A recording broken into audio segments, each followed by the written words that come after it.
God dag og velkommen til. Ja, som nogen nok hørte på min seneste update, så går jeg med en masse tanker. Hardball bliver der ikke skruet ned på. Jeg kan så høre, at der er rigtig mange, der gerne vil se noget omkring den her trailer.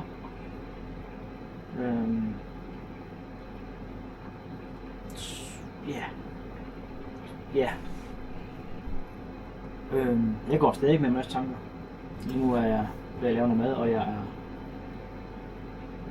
på arbejde. Eller det vil sige, nu har jeg fyreaften. Jeg starter kl. 6 i morges til kl. 18. 12 timer, sådan, ja, det er okay.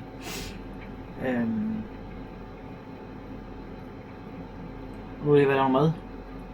Jeg er ved at lave en runde tosset kylling inde i airfryeren. Så vil jeg have noget salat, noget agurk, tomat og sådan en salatblanding. Og ikke mindst der lige er lidt dressing. Men jeg kunne godt tænke mig at vide, er der nogen sådan, jeg ved der er nogen, men hvor mange er der synes at det skal komme med noget mere omkring min trailerfest? Jeg står sådan og skiller lidt, hvad fanden skal jeg gøre?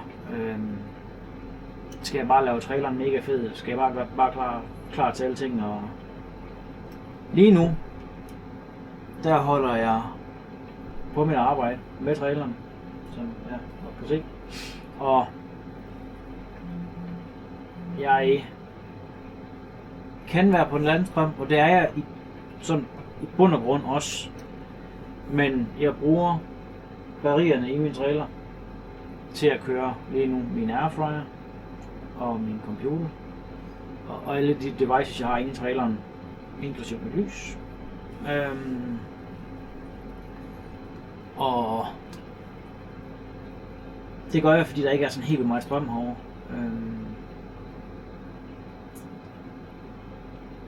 Kører jeg 3000 watt ud af stikkontakten herude, jamen så siger det færdigt. Så det jeg gør, det er, at nu her om aftenen, nu er der ikke så meget sol, og solcellerne de er fyldt på sne lige nu. Det kunne jeg selvfølgelig også bare lige tage ud og tage af, men der er ikke så meget lys lige nu. Og jeg tror, jeg prøver i morgen, eller her i aften, og så lige gå ud og så få det sne af.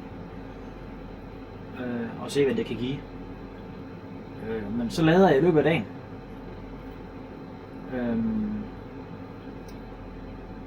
Og så virker det sgu fint. Altså lige nu der har jeg omkring 80% tilbage, og den har kørt hele dagen med elvarmer på. Så ja, jeg har et sted mellem 8 og 9 kW at gøre med, før den er død. Og ja, solcellen det giver ikke rigtig noget lige nu. Ja. Det giver mere end de fleste. Jeg har jo lige omkring, hvad er det, 2900 eller sådan noget, 2900 watt. 625 watt. Så har jeg en, hvad er det? Jeg har 400 watts. Så det er sådan lige 2900. Jeg kører et 24 volt system.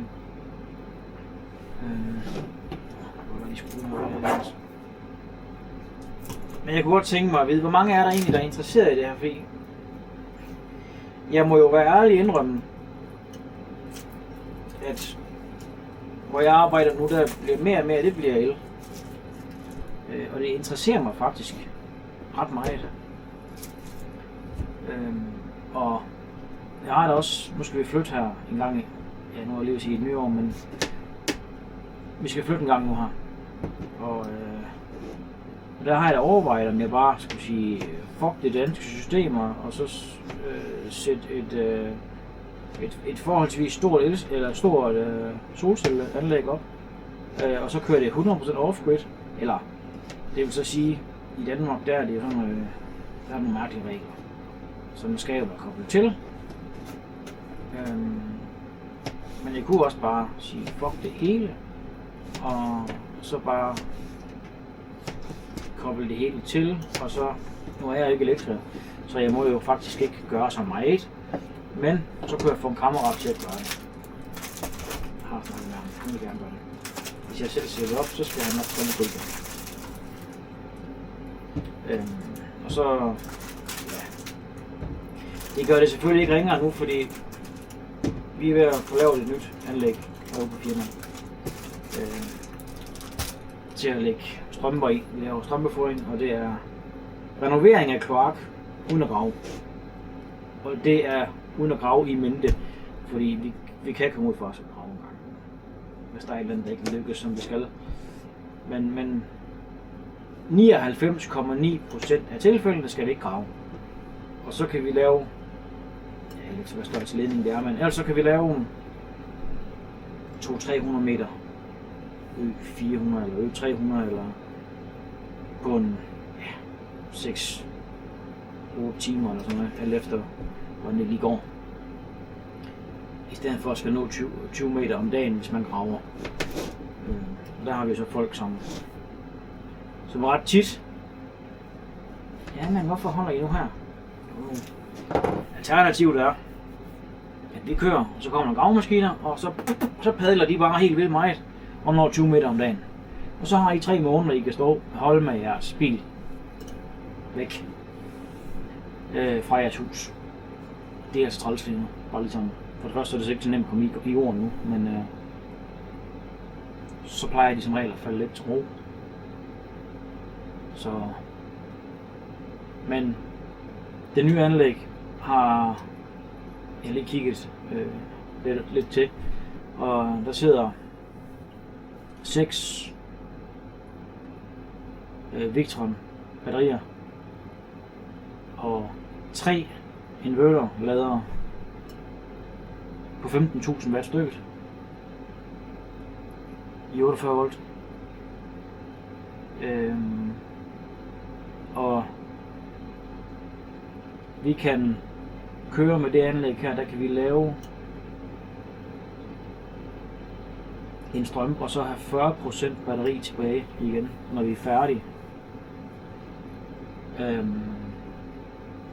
Og så har vi kun kørt med kompressoren og ikke generatoren, som vi gør nu. Det vil sige, at vi kan faktisk i hvert fald halvere vores dieselniveau. Og det vil folk godt betale for i dag. Det er grønt frem for alting snart. Jeg ved ikke, altså på det her der giver det god mening, fordi vi er inde i byerne, og det giver ikke mening, at vi har en CO2-norm for vores biler, hvis vi ikke har for vores generator for eksempel. Og vores nye generator er også, ja, skal man kalde den Euro 6 i forhold til det vi havde før, som bare lagde en pæl og en chance startede den. Men alting kommer over på el her, og det bliver, altså jeg synes jo det er spændende. Altså det er også sindssygt mange penge der ligger i det der. Altså det, vi har en lastbil, bare lastbilen i sig selv. Anlægget der, det er 7,5 millioner. Med kugle og med alt sådan noget. Det siger nok noget, som alle muligt ikke fatter noget om, men det kan være en dag, jeg kan lave en video omkring det. Men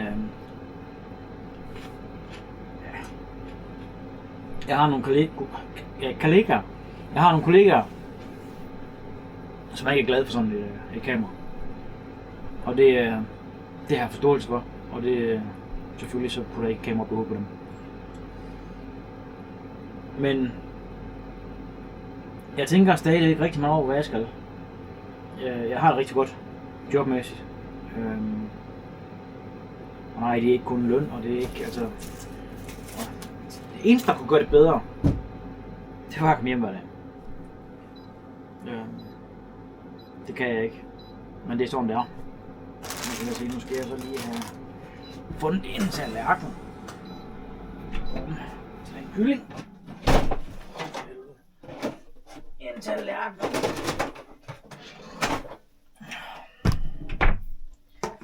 Men jeg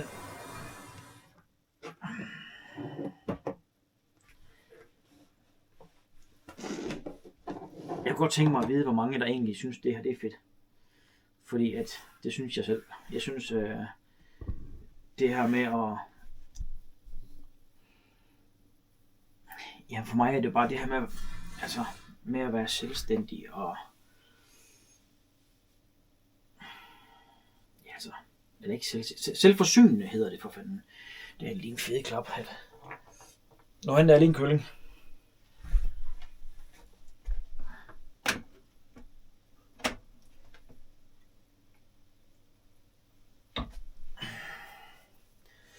Men jeg kan godt tænke mig at vide, hvad folk sådan synes, jeg skal gøre. Det bliver helt sikkert med helt eget valg, hvad jeg gør. For helvede, der er sgu sådan en til det. Det bliver meget valg, hvad jeg gør. Men jeg kunne godt tænke mig at høre jeres input omkring det.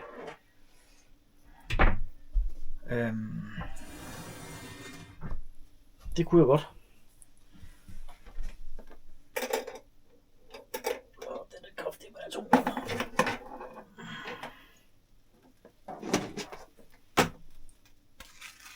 Ja, hvad siger I så, hva?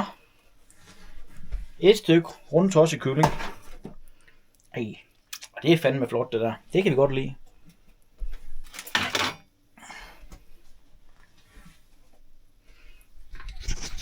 Et stykke rundtosset kylling.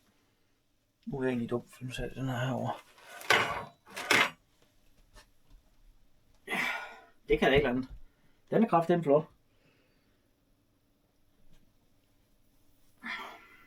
Men jeg er meget i tvivl om, hvad fanden jeg skal, fordi jeg kan godt lide det her. Jeg kan også, og der er jo kun 24 timer døgn, det er vi nødt til ligesom at erkende. Det er der ikke så meget at gøre ved jo.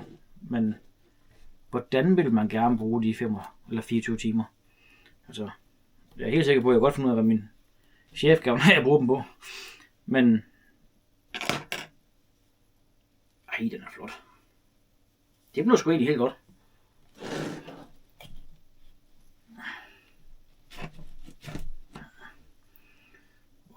Der.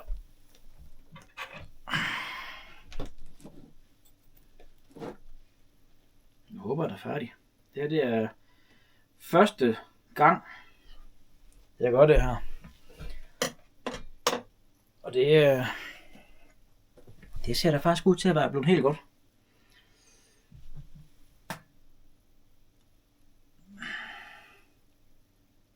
Hvad fanden?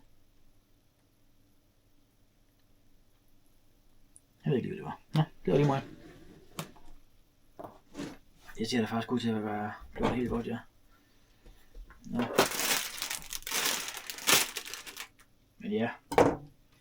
Jeg er lidt i vildrede. Nu larmer den nok lidt. Jeg har glemt min mikrofon derhjemme. Pakker man en hel task med videogrejer, og så glemmer man alligevel noget.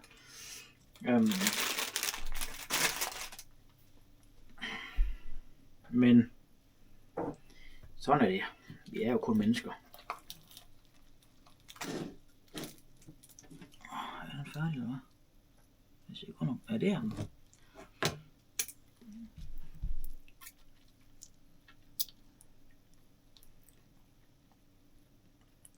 Jeg er blevet mere og mere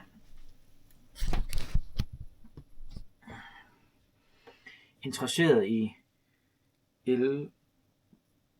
for den her, det er jo så mere den her idé om at være lidt selvforsynende. Prøv at se her.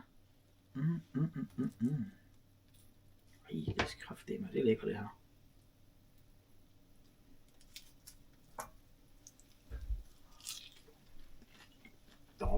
Mums.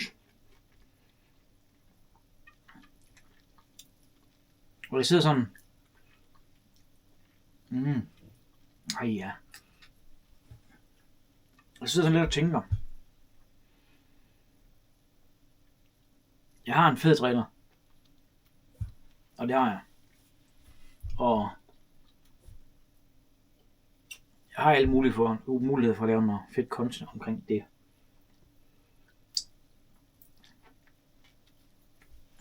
Selvfølgelig er jeg totalt noob til det her.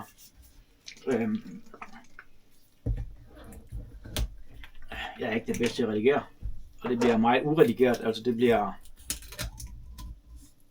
meget lige på, og jeg gider ikke at bruge, det lyder også forkert, jeg ikke gider, fordi hvis jeg skal bruge en 5-6 timer på at redigere en eller anden video, det har jeg jo, nu er det forkert det jeg siger, det har jeg ikke tid til at sige, men det har alle, hvis det kommer dertil, det er bare en prioriteringssag. Jeg er væk hjemmefra søndag, og jeg tager afsted hjemmefra ved, ja nu er det sådan at være som det er nu, så tager jeg afsted lidt før. Men altså, så kører jeg ved en 5-6 tiden hjemmefra, så 15-18 tiden. Og så kører jeg herover. Og så over til mandag. Jeg arbejder rundt i hele landet, men firmaet ligger på Sjælland ved Roskilde, uden noget der hedder Tjærby. Og så arbejder vi herover eller i Jylland, men vi starter og slutter altid herover i hvad det hedder, omkring Roskilde.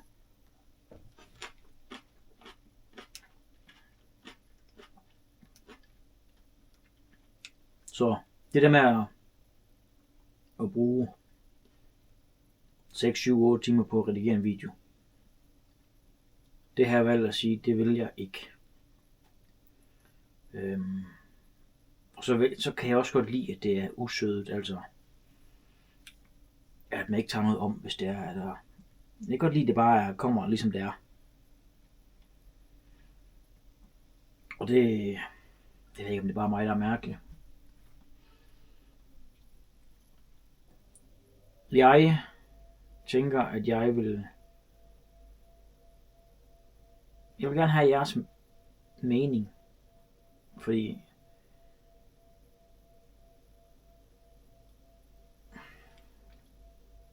der står lidt der hardball og hvad skal man sige, mit hvad fanden det hedder, mit hardball og mit arbejde, det vil jeg have. Spørgsmålet er, hvor meget jeg skal mit hardball, kontra om jeg skal lave noget med YouTube omkring traileren, eller for det interesserer mig, det gør det. Og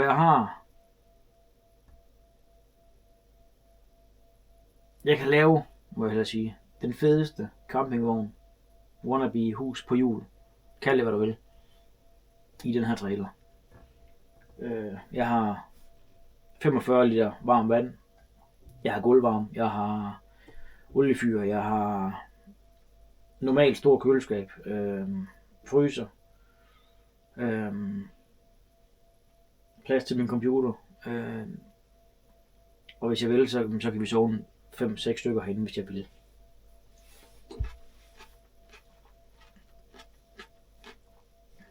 Men jeg står meget der. Hvad skal jeg? Jeg vil gerne have jeres hjælp til lige at komme nogle argumenter for det ene eller andet. Nå, røv, der skal vi af, skal vi ikke?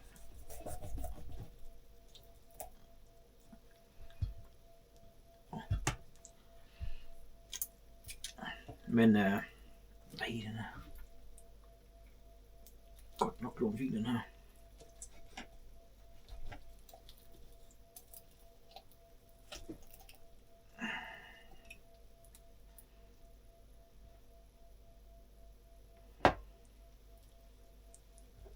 Ja, det er så ikke sidste gang. Ej, hold da kæft.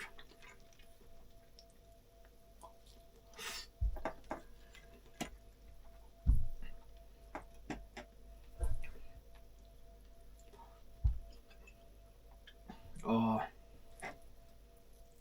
jeg overvejer det, og nu er jeg så kommet i besiddelse af en anden inverter. En Victron inverter. Som gør, at som det er lige nu, så når min batteri er tomme, så kan jeg lade op på cirka, den er ikke så lige nu, men så kan jeg lade op på cirka 1,5-2 timer. Så lader jeg den med cirka 3000 watt. Det er godt det her.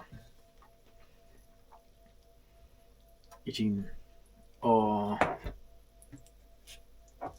jeg har overvejet rigtig meget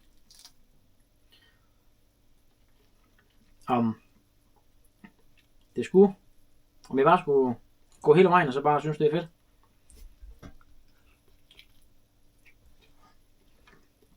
Ja, nu ved jeg altså lige med fingrene.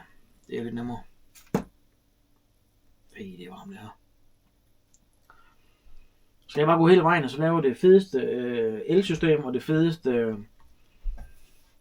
solcellesystem, og det altså lave den fedeste wannabe campingvogn. For jeg ved ikke, hvad skal kategorisere det så.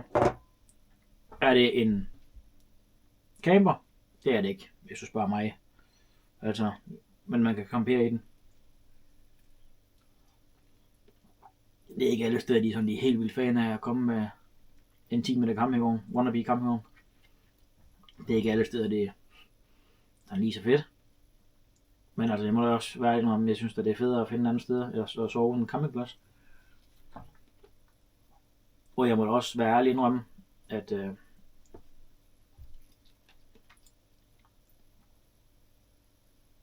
man hader måske lidt mennesker. For alle har fået den mentalitet med, at det er bare mig fucking hele tiden. Og undskyld, jeg gider det ikke.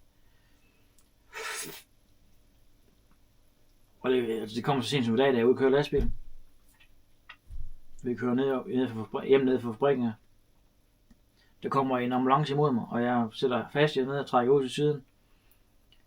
I det, at ambulancen passerer mig, der er en, der vil prøve at overhale og kipper med lygterne og pisser lort på løren. Der kommer et udrykningskøretøj, din kæmpe bip.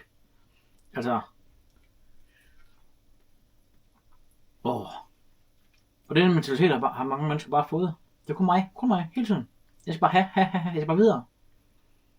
Det overgår ikke. Så for mig, der vil jeg egentlig gøre en weekend at bare være mig selv, min kone,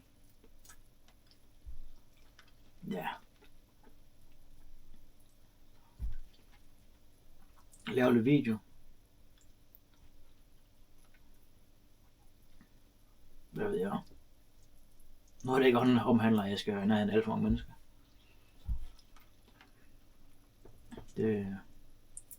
Det gør ikke mig noget i hvert fald.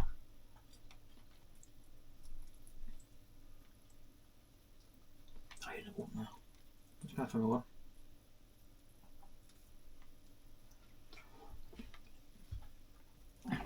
Men sådan. Nu sviner ud over det. Nå, nu går jeg ind bagefter. Ja, prøv at se her. Det her, det er lækker.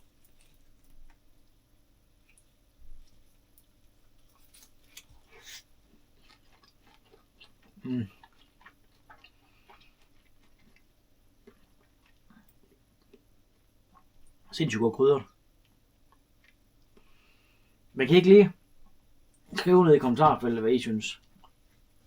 Jeg synes jo, jeg ved ikke, hvad jeg synes efterhånden. Jeg får den ene idé efter den anden, og alligevel kommer der ikke rigtig noget ud. Så jeg ved ikke, hvad jeg skal sige. Gør. Ja. Det var egentlig bare lige det her på hjertet.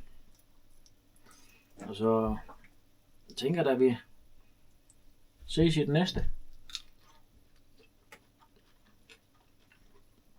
Jeg kunne også lave nogle små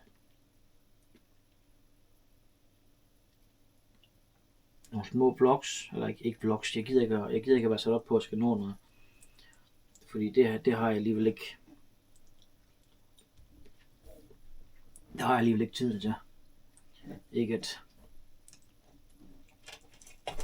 jeg skal nå ud hver eller anden dag. Men jeg kunne da godt tænke mig lidt mere, end jeg gør nu. Og få lidt gang i det. Ikke fordi man være stor YouTuber eller noget sådan noget. Bare få noget feedback.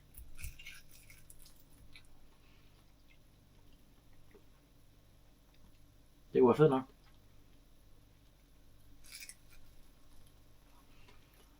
Jeg må også sige, hvis der er nogen, der har et eller andet projekt, hvor de har brug for hjælp til noget solcelle halløj,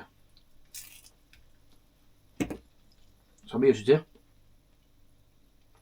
Om det er på en camper, eller det er på, ja, whatever. Det er lige meget.